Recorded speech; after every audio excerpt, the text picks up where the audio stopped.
Let's now get a reaction from the Institute for Education Studies, IFEST, on the increasing number of vandalism and violence in our second cycle schools. And we've been joined on Zoom by the Deputy Director of IFEST, Patrick Appiah-Dankwa, to speak to us on this. Thank you for joining us. Good afternoon. Welcome to Newsfeed. Good afternoon to you and your listeners as well. Right. Student violence is on the rise lately. What do you think we are doing wrong?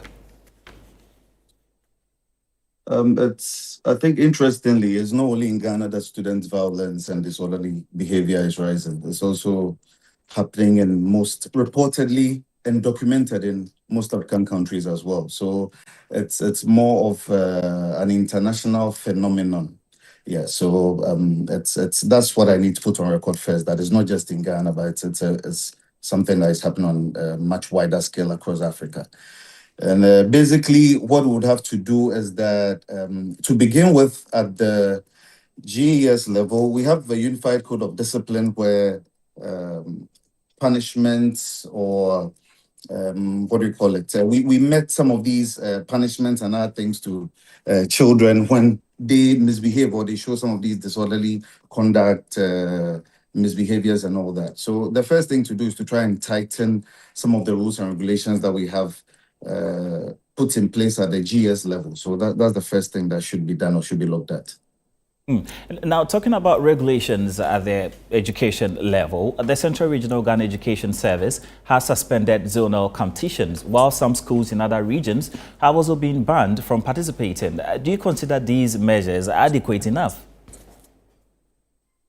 Oh, yes. To start with, it's good that some of these measures have been implemented the way that it has, because it has also been found out that it's not just as simple as it looks. Some has even gone to include some organized crime as well. So it's good that they've put some of these things in place.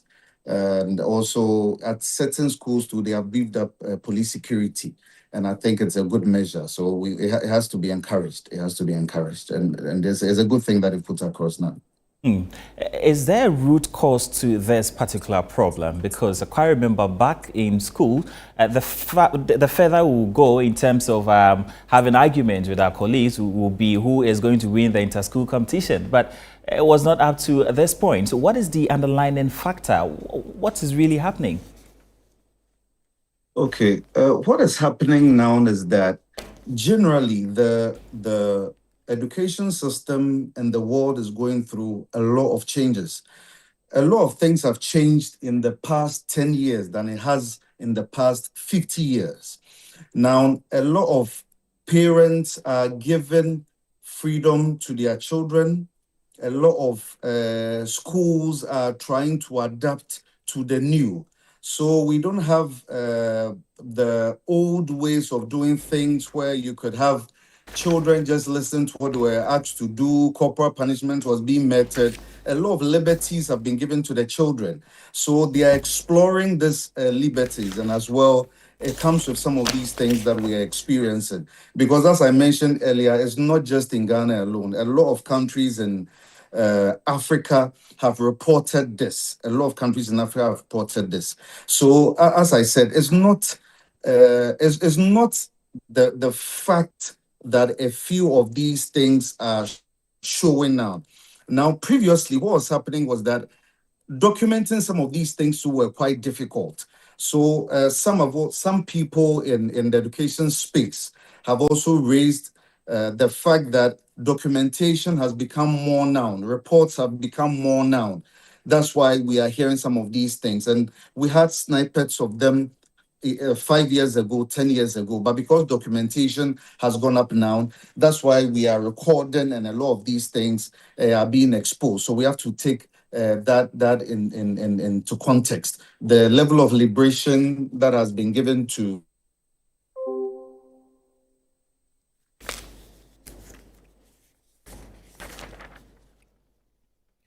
That was Patrick Appiah-Dankwa, who we had an engagement with regards to some happenings in the various senior high schools where there is a rise in violence and a bit of extremism during inter-school competitions.